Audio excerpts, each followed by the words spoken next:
Doctor Chamale, en principio, en este Día Mundial de la Diabetes, hacer un comentario acerca de la enfermedad, de lo que significa tener diabetes. Bueno, buenas tardes, gracias por la oportunidad, gracias a la doctora. Yo soy médico de acá del Hospital de Oncativo y sí, hoy se conmemora el Día Mundial de la Diabetes. Esto se creó en 1991. Desde ese momento queda como el 14 de noviembre el Día Mundial de la Diabetes, básicamente como una forma de concientizar al mundo, porque esto es un día mundial, una forma de concientizar al mundo de que es una enfermedad creciente y que hoy se la considera una pandemia. Ya no es más una epidemia, esto es una pandemia porque abarca a todas las regiones y a todos los países del mundo. Así que ya dejó de ser hace rato una epidemia. Por eso la importancia de generar este Día Mundial de la Diabetes, justamente para crear conciencia en la población mundial de que esto es una enfermedad que está creciendo. La Federación Internacional de Diabetes da estadísticas en el tema y, por ejemplo, en el año 85 existían 30 millones de personas diabéticas. Una década después, esas cifras se elevaron a 150 millones. Actualmente en el mundo hay 380 millones de personas con diabetes. Y si esta tendencia continúa, se cree que en el 2030 van a haber 500 millones de personas con diabetes.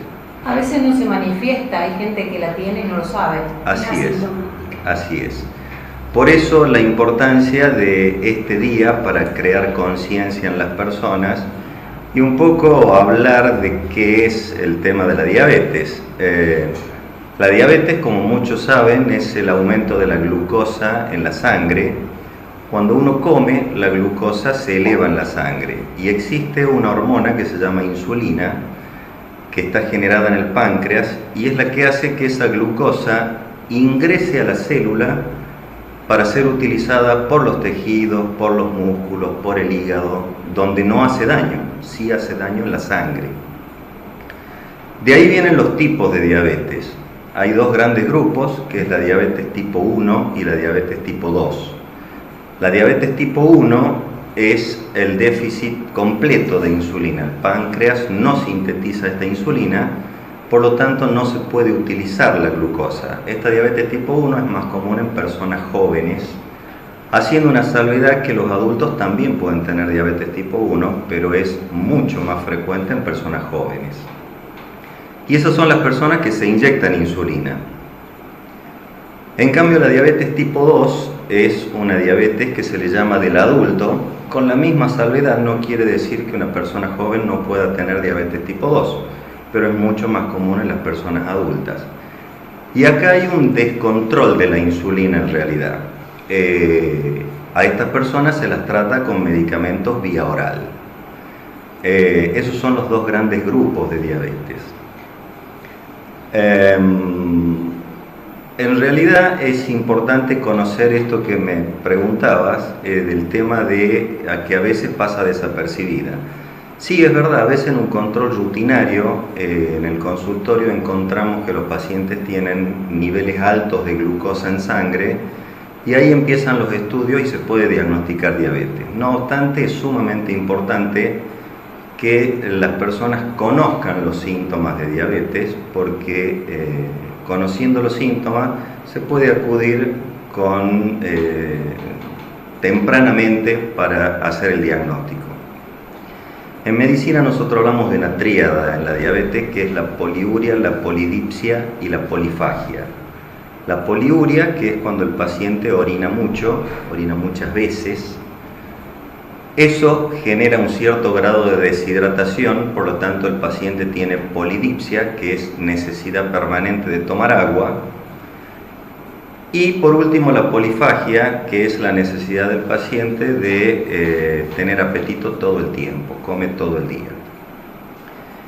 Esa es una tríada muy característica de la diabetes. Aparte de eso, hay síntomas también que lo acompañan, como son la pérdida de peso de manera inexplicable, que eso es un dato también relevante para el médico, cansancio extremo, a veces hormigueos en las manos, en las piernas. Todo eso hace de que al paciente lo tendría que hacer consultar con cierta muy temprano para que podamos hacer el diagnóstico.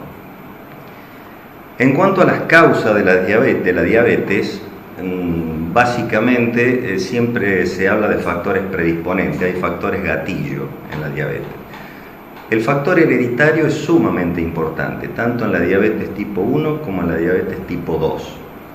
Pero es mucho más importante el factor hereditario en la diabetes tipo 2 que en la de tipo 1.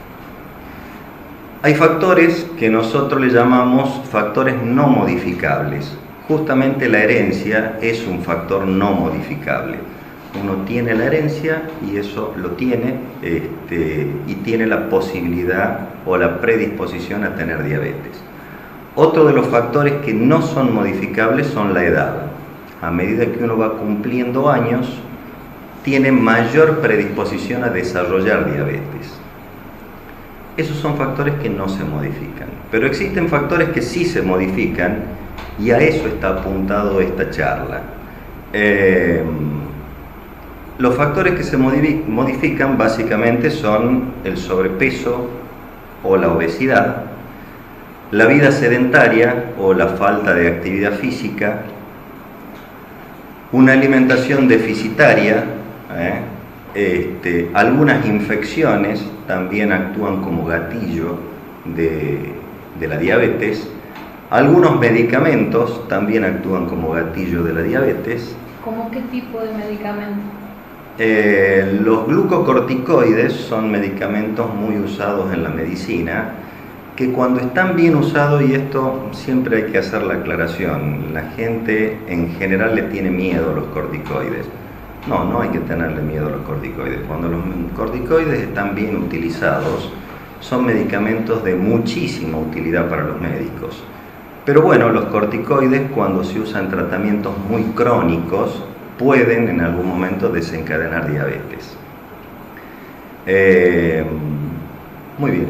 Allí, doctor, los pacientes, sobre todo en pediatría, tenemos que utilizar muchas veces en los casos de laringitis, broncoespasmo, reacciones alérgicas, y las mamás suelen decir qué pasa si nosotros prolongamos el tratamiento. Yo tengo un niño asmático, o sea que prolongado sí o sí. Claro. Pero de todas maneras las dosis que utilizamos en pediatría son mínimas y hacemos un esquema. Eso sería bueno aclararle a la mamá de que no por eso va a alterarle en algo el organismo, ¿verdad? Eso es lo que quería aclarar y por eso me costaba nombrar la palabra corticoides, porque en general uno despierta cierta cuestión en la población.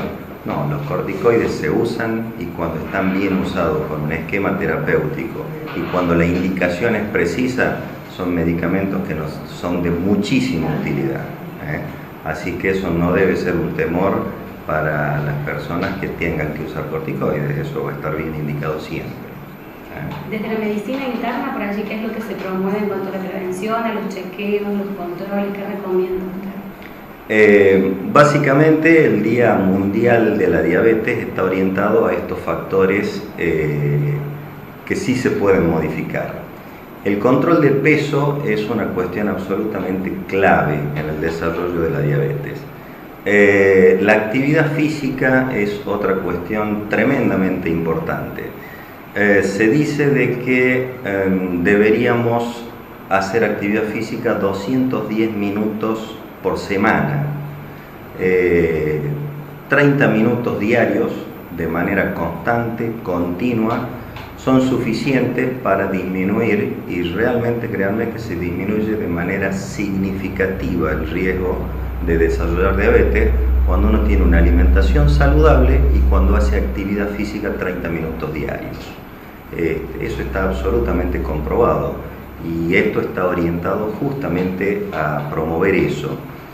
Los pacientes que no tienen diabetes y que actúan en esos factores de riesgo disminuyen de manera drástica la posibilidad de tener diabetes. Y los pacientes que sí tienen diabetes y actúan en estos factores de riesgo disminuyen de manera drástica las complicaciones de la diabetes, que son muchas veces graves. Así que está absolutamente orientado esta charla a la actividad física, a la buena alimentación y al buen control con el médico en caso que sea diabético, ¿no? Por ahí cuando hay personas que tienen, digamos así, como que algunos tratamientos que conocen, digamos, tienen que ver más con la presión, y bueno, a veces, o sea, no ha sido diagnosticado, digamos, pero se lo ha tratado sí por este tema. ¿Cómo se puede diferenciar si hay un problema de presión o es un problema de glucemia? Por ahí por las descompensaciones que suelen ser muy, a veces parecidas. Por las descompensaciones uno podría hacer algunas diferencias. El chequeo clínico es lo que, el examen físico del paciente es lo que determina en realidad si esto se está orientando para la diabetes o para un problema de hipertensión. No obstante, es absolutamente común que coexistan las dos enfermedades. La diabetes y la hipertensión son enfermedades que la mayoría de los pacientes coexisten. Digo porque por ahí en la calle alguien le pasa algo y dan un caramelo que necesita. Está bien. Algo dulce, o no, tenés algo salado que necesita. Sí. Hay un poco más de sal, entonces por ahí no sabemos, o sea, si se está actuando correctamente. Sí, es verdad. En medicina siempre se dice que lo más importante es no hacer daño. Por lo tanto, cuando uno tiene duda o no está capacitado, lo mejor es esperar a alguien que sí esté capacitado. Esas cuestiones de la calle son más difíciles de tratar. Deberíamos todos hacer un análisis para comprobar si puede estar la enfermedad en nosotros a pesar de no haber tenido síntomas. Sí, totalmente. Por esto que decía, que es una enfermedad que está en un crecimiento exponencial de manera realmente significativa. ¿Qué hablaba de la edad? ¿Más la mujer que en el hombre? ¿Esto es indistinto? Bien, eso no hay diferencia en cuanto a diabetes se refiere, no hay diferencia étnica entre hombre o mujer. Sí hay diferencia de tipos de diabetes en edades diferentes. La diabetes se da en cualquier edad, desde niño hasta adulto, pero hay diferentes tipos de diabetes. Como les decía, la diabetes tipo 1 predomina en la gente joven y la diabetes tipo 2 predomina en la gente grande, en la adulta. ¿Y desde qué edad tendríamos que, dentro de la franja etaria, de mayor riesgo? Cuando hay síntomas se hace inmediatamente y cuando no hay síntomas se hacen controles anuales. ¿Y el aumento a qué se debe? El aumento justamente tiene que ver con la falta de una buena alimentación, exacto. La verdad que no logramos buenos hábitos. De hecho, hay un programa en Córdoba que es el Procordia, en donde a los pacientes que no tienen mutual se les provee absolutamente toda la medicación. Lo más difícil de este programa es que los pacientes tienen la medicación pero no cumplen la dieta y la actividad física. Entonces de esa forma no se logra un buen control metabólico. El tratamiento de la diabetes es un trípode en donde las tres patas deben funcionar perfectamente bien. La primera pata es la dieta, la segunda pata es la actividad física y la tercera pata es el tratamiento. Cualquiera de las tres patas que falle, falla el tratamiento. En realidad el mensaje a la población es por lo que está motivado este Día Mundial de la Diabetes, que es fundamentalmente a trabajar sobre los factores modificables. La obesidad, el sedentarismo, la buena alimentación, controlar el colesterol, controlar la hipertensión. A eso está fundamentalmente orientado. Las personas que logren controlar esos factores de riesgo disminuyen de manera significativa la probabilidad de tener diabetes.